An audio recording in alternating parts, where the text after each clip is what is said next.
Hello everyone and welcome to another edition of our vodcast, What Goes on Tour. The first thing you'll notice is that my usual podcast partner, Hanyani Shimangi, is not here.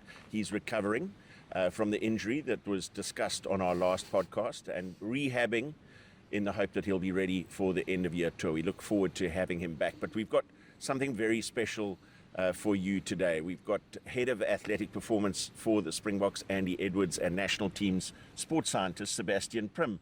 And there's been so much interest in strength and conditioning, fitness of players, player load. We've got a lot to discuss, gents. But before we do that, for the benefit of our viewers, just a quick intro to your respective backgrounds. Andy, we've seen you attempting goal kicks in the warm-ups at rugby stadiums all over the world. So we know you were a bit of a player, and with Saracens. Yep. I played for Saracens a long time ago now. In the early 2000s, and then transitioned into strength and conditioning in the academy development program around 2005, and then carried on going through the club ranks and ended up staying there for 15 years before coming over to South Africa, or not in South Africa now, but my new home, South Africa, in 2020. Yeah, so long time in rugby now. This is my 20th season in strength and conditioning, so things have worked out so far and enjoying it. Yeah.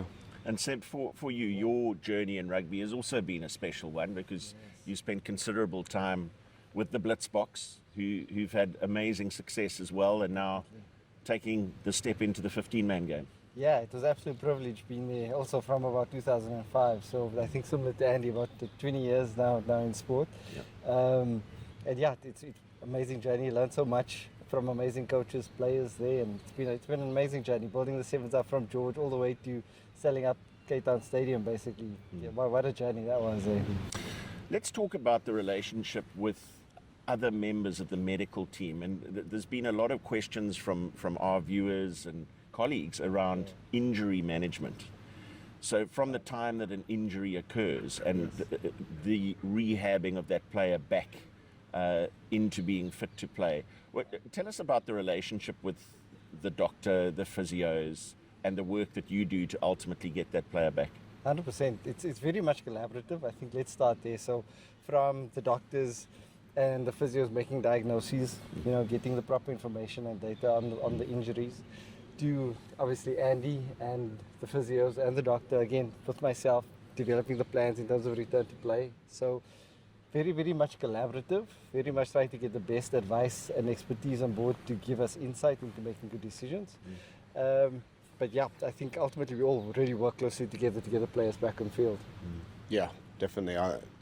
To echo what Seb said, it's I think gone are the days of you are the medical team, you are the strength and conditioning team, you are the sports science team, and so on and so on. It's now this sort of performance unit, hub, team, whatever you want to call it, and it has to be that way because everyone's got their areas of expertise, and you go from the doc having a much more of a, let's say, a clinical view on things, a medical side, and us understanding that is part of the process. We like to get involved in the early stage because there's an interlink into every step to getting back on the field. And if you were to be sort of still siloed mentality, our belief is that when you get to, let's say, the tip of the triangle in the return, if you haven't had a foundation, you haven't collaborated early on, there's too much to get right at the end, and it's too late. So the quicker we're all in sync in someone's return, then hopefully the smoother and safer that guy's going to get back into actually playing rugby, not just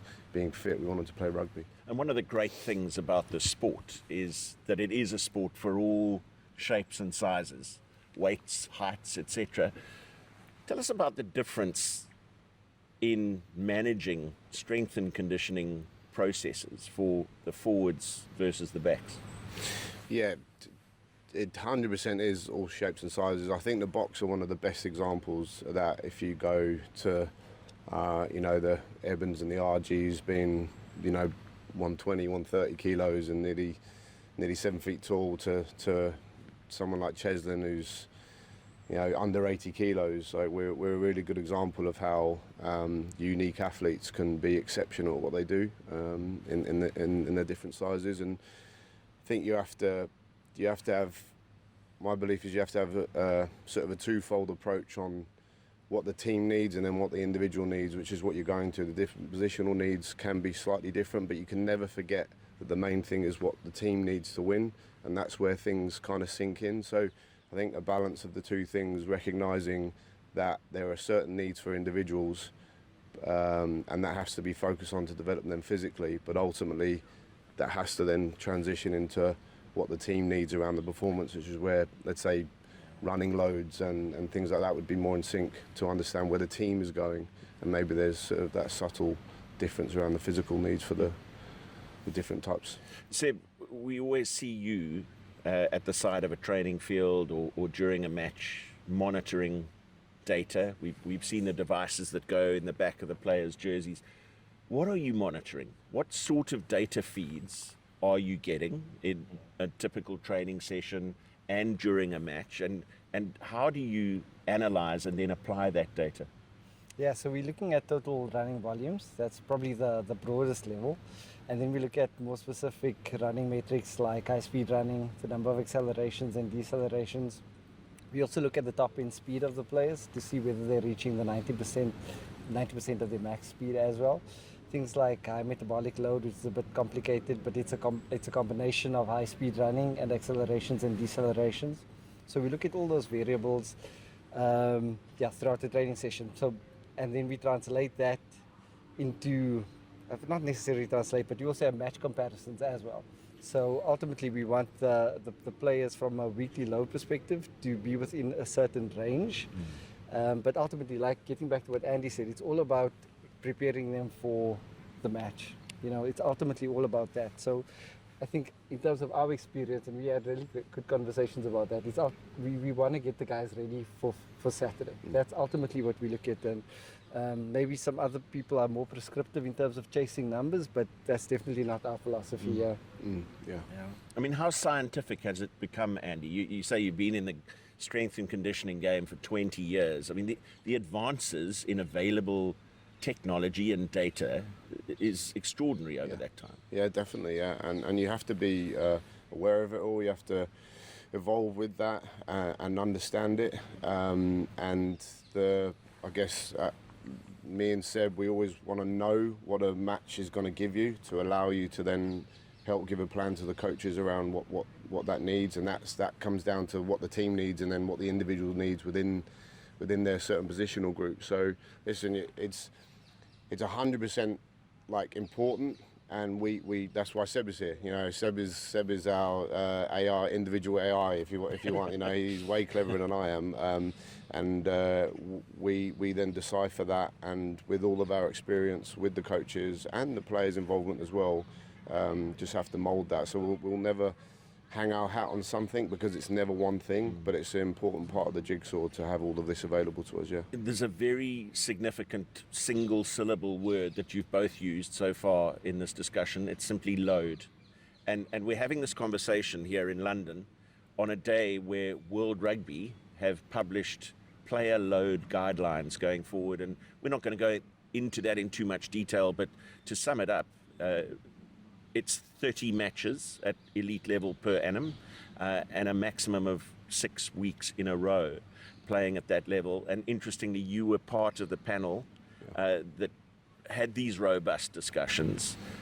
Player load in the context of player welfare, so important, isn't it? Yeah, definitely, yeah. And it was good to be involved in it and give a good viewpoint of where South African rugby is at the moment, and make sure that the panel understands that or understood that, because we're in a unique position where it's a rolling season. We've gone north in the URC and EPCR competitions, but obviously stayed in the Southern Hemisphere international season. So I think it's really important to recognise and understand. At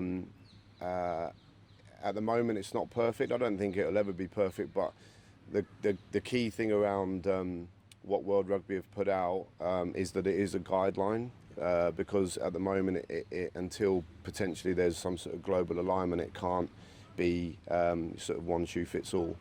So I think a guideline is healthy to give people some some sort of framework to follow if they're not too sure at the moment. But that's what it will stay for the time being. Yeah. Seb, you as a Springbok management team, you manage player load within games, and presumably a lot of that is being fed out of the data that you're analysing, and whether a player is able to hit their maximum performance levels. But when some of the players don't get a huge amount of game time, which is unusual in the Springbok team, but with other teams as well, you see some of the bench players running hard after games. What's going on there? What are you trying to achieve with those who probably haven't got a huge number of minutes within the game? Yeah, I think with smaller squad sizes, you don't get the sufficient rotation and reps within the training sessions, and so we don't want them to be undercooked when it comes to Saturday. And in terms of how we've been rotating players and squads, we need basically all the players to have had a certain level of load and training going into the week that they would be expected to play. So obviously we're mentioning non-playing squad members, and then additionally Andy would take them either post that specific training session or usually at the end of the week, once we've monitored that training load for that week. If any guys are slightly under, we do additional runs for them, so that will be from a volume perspective and potentially a high-speed running perspective. Because ultimately we want the entire squad to have a relatively equivalent load come the end of a full 7-day cycle. Training sessions, I see so much planning going on between you as a strength and conditioning team and a load management team and the coaches, because every coach has their own particular area that they want to get right in training, but all of that combines to create load on players. So your involvement in the planning of training sessions is important, isn't it? Yeah, the coaches are awesome because they buy into how we see the performance plan, if you want to call it that, for the players. Their buy into that is massively important, and other than the players, it's probably the most time we spend with. We start planning our seasons from January onwards, and to be able to, I guess, look far ahead, and then look in the now is really important to see where you're going to go, how things are going to ideally finish off, but how you're going to set the team up to get to that with an air of flexibility. But the coaches are hugely important in their buy-in to how we see that, and then our buy-in to how they are seeing the game being played and how they want the team to perform. If we didn't have an understanding of how Tony wants to attack, how Jerry wants to defend, how Stocker and Jerry and everyone wants to play a kicking game or our transition game, and how important the set piece is and so on, we can't really sit there and put together how long something is going to be or how hard it needs to be, how much contact there is, how many scrums Darn gets, or how many line up Dion and Dwayne gets. So it's really important that there's a massive sort of synergy and in syncness there for us. Yeah, so there's a lot of collaboration, and right at the start of this conversation we spoke about the collaboration with the medical team. I've got a trainer, yes, but believe it or not, I do have a trainer who says you cannot out-train a bad diet. So let's talk about the collaboration on nutrition and the importance in the strength and conditioning world of diet and nutrition. Yeah, the massive foundational block for performance, right? So obviously we've got Robin who's on the team, and she's doing an exceptional job with the guys. We also monitor players' body mass, skeletal muscle mass, body fat percentages throughout the season, and we see how that varies based on load, based on, I suppose, even where we are in the world, depending on how the guys have been traveling, how much they've been eating. Hydration's massive for that as well. So we monitor all of those things very closely. Andy's incredible about reminding us to always have water around and keep the hydration status of the players up. He's fantastic with that.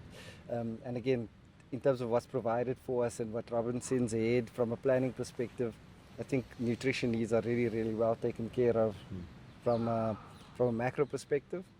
as well as minerals and vitamins and the supplementation that the players use. So, yeah, super important. If you want to add anything. It's just on that. such an easy easy thing to get right, very easy thing to get wrong as well. But it's the biggest foundation of our recovery structures. If you're not eating and sleeping right, then you're already behind the curve. So yeah, like Seb says, Robin's doing a really good job with the fellas. They've got a really good understanding of what they need to do. Me, Seb and Robin always talking around what we're going to do within the day, the weeks. Robin understands the training sessions, so she knows how to fuel the guys. It's just constant reinforcement to the players around what's best for them. Yeah. You said they're sleeping right. Yeah. Rest and recovery being a hugely important aspect, and also difficult to manage when you're traveling around the world. Yeah, it is tough, especially in this time of the season in the championship. Crossing time zones, long haul travel. But I just think, if you go back to those basics, you'll never go too far wrong. There's obviously a few other things that the players do. The system we run is not, it's not you must, it's that these are available, and then probably the more you do is more likely to help you. But everyone has their ways. It's not the way. We'll just keep trying to make sure we have as many of them as available as we can. Yeah. Gents, I want to ask you about natural athletes, because we've spoken about different shapes and sizes, and it's evident that some athletes are simply more natural than others. We have a colleague at SuperSport, a legendary ex-Springbok called Skalkberger, who made no secret of the fact that he hated the gym. And yet it didn't affect his performance. But it must be a tricky one when you get some supremely natural athletes who perhaps don't need to do quite as much to get the same output. Yeah. Well, obviously I know Sculler from when he was at Sarries, and we have some chats with him about how he's going to gym and the buy-in to maybe not exactly what he was going to do, but the importance of just being with the squad in certain times, rather than just ignoring it completely. But I think that the longer I've been in this job, you realise that the most important thing is to be available for the coaches to pick them, but they have to be physically ready. Yeah. So they can't do nothing, but people have different viewpoints on that. And if there's a guy that's been maybe been playing professional rugby for 15 years or something like that, they'll probably have a pretty good understanding of their body and what they need to do. And we can definitely still help them develop. But I think it's important for us to understand how they evolve as a person, as an athlete, to keep them readily available. Hello. So I think it's just an important one to put ego aside as a performance specialist person, coach, whatever you want to call us, and to understand that athletes and people do change, and then it's how we guide them best to keep at the top of the game. Seb, a quick word on during a test match. We've spoken about your monitoring during training sessions and making sure that the load in any given week is carefully managed. But what about in-game? What metrics are you using in-game, the feedback that you are getting to feed to coaches around optimizing what a player can produce within an 80-minute performance? Yeah, I think game time, we're recording exactly the same data as what we do for training, but it's not necessarily fed back to the coaching group. Test match, it's quite intense within that change room. The coaches have such a limited time to get their messages across. If anything sticks out for me, I'll mention it to Andy, and then we'll have a little discussion. If it really merits some, you might decide to say it or not, but most likely, Rassie, one of his superpowers is his ability to pick up work rate on players, and he looks at that very, very intently too. So hopefully through his discussions with Andy, through my discussions with Andy, his discussions with Rassie, we'll make the correct call. But generally on match days, we don't actually share the information holistically like we would on a training day. It's just too intense. Yeah.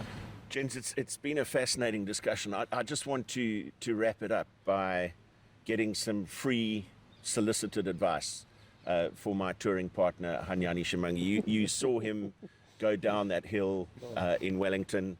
Very sad knee injury. He's had his surgery. He started his rehab. What does he need to do to get back on tour? Where's the camera?